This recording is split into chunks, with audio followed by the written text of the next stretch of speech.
2019 to 2023 has been a wild ride for travel nurses. Remember like the world acknowledgement we got back in 2020 when it was the year of the nurse? I mean, there was major money to be made in all those crisis contracts. So the pandemic left us with a huge influx of travel nurses. There was a ton of them. And with a large influx of travel nurse came a large amount of new agencies. They were popping up all over the place, basically a dime a dozen.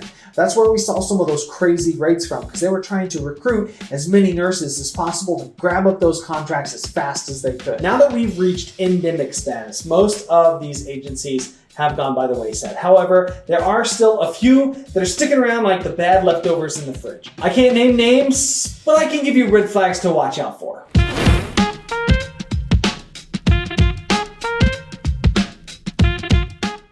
Hey, my name's John. I'm a travel nurse. I've been one for 5 years. I've been a critical care nurse for almost 14 now. I work with MedStaff. It's a fantastic agency, and I love doing this. So much so I brought my family with me, and we travel all around the United States in an RV that we call Dorothy. We even made a YouTube channel about it called No Ordinary Path. One thing to watch out for right off the bat are fees. As a travel nurse, you are the agency's greatest asset. You should not have to pay any fees to try to find and submit to contracts. If you find that you have to sign up with an agency and it costs you money, Another one to watch out for is if you don't have reimbursement for required credentials. And what I'm talking about is things that you need to do for your job, whether that's applying for licensure in a state that's not part of the compact, or maybe you're not part of the compact and you have to apply for a new license every time you go somewhere new.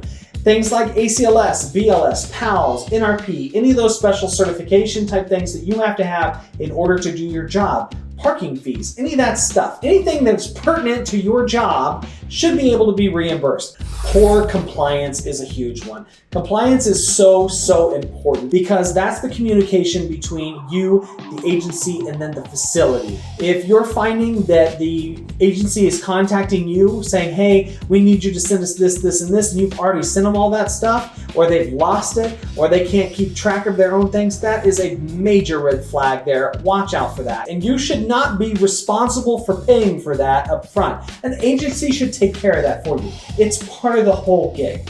Number 4 is a company-wide policy not to disclose the bill rate. In a nutshell, it is the hourly rate that the hospital is willing to pay the agency. Whatever the contract is, it is the total. And once you receive that information, you can figure out kind of what your cut is from that and what the agency's cut is from that. Now, a good recruiter should help break it down for you.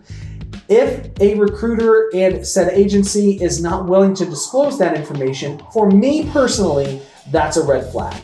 They should be able to do that. Caveat is some vendors require an agency not to disclose that. That's different than saying we don't disclose that as a company policy.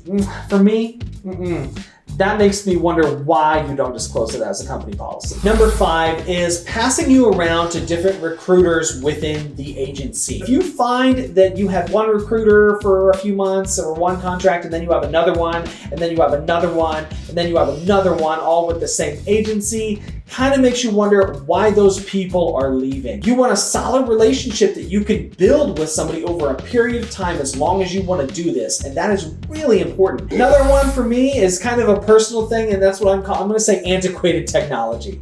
If you are still filling out paper and having to have the managers sign it and faxing it to your nursing agency, are you kidding me? It's 2023. Screwing with your pay more than once. And what I mean is screwing with it, I mean like messing it up. Like if you lost hours and it happens multiple times, no. And probably the most important red flag of all, if you get into a situation while you're on the unit and it doesn't feel safe to you, if you feel like you're taking care of too many patients, if you feel like there's not proper equipment or safety type stuff, or if you're in an area where it feels dangerous to you, if you call your agency and say, look, I have done the communication at the hospital side to try to rectify any of this. I have told the manager my concerns. I'm getting nowhere. And you call your recruiter and you confess this stuff to them, and they do not back you up with saying, we'll reach out to our client managers. We'll do whatever we can on our side. If they're not willing to do those things for you, then it's time to hightail it out of there. And that means even potentially breaking a contract. Your license is really important. The nice thing about all this is the fact that you guys are here watching this video means that you probably don't have to worry about any of this stuff. There's a reason I have been with Atlas MedStaff for the last 5 years and I ain't going nowhere. So you guys have already made the right decision by checking these guys out, and hopefully you stick with them because they are a great agency. Thanks for watching. I'll see you out there.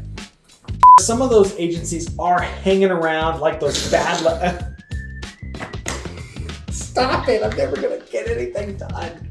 Like dingleberries. Like bad dingleberries. I don't know if I can say that. Now, some of those agencies are still sticking around like no.